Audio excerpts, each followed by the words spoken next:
I za kraj još jedno opredjeljenje u deklaraciji. Mostar je prijestolnica Hrvatske Republike Herceg-Bosne, stoji u tom dokumentu. Uporedite ovo sa onim zahtjevom samozvanog sabora Hrvata u Sarajevu, a u suštini iz Sarajeva se nudi bivše srezovi kroz novu terminologiju regija, okruga i kotareva. Za Mostar, Banja Luku i Sarajevo traže ti sabornici da budu gradovi svih mjesta, dakle, bratstva i jedinstva nekadašnjeg.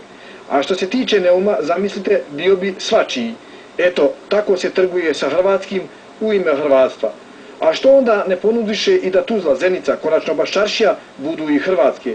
Na njoj, dakle, Baščaršiji ima neuporedivo više Hrvata nego muslimana u Neumu.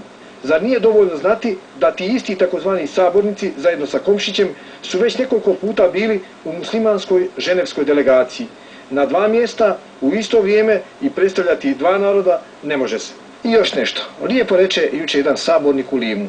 Ako, na primjer, iz Imotskog u Posušje dođe rođak da pomogne svojima u borbi za opstanak, onda je to za Izetbegovića miješanje u unutrašnje stvari u Bosni i Hercegovini.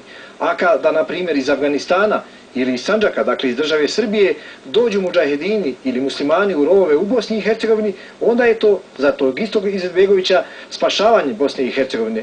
Dvojaki nekakvi kriteriji, isto onakvi kao oni o Hrvatima u ženevskoj muslimanskoj delegaciji, aferi Malija.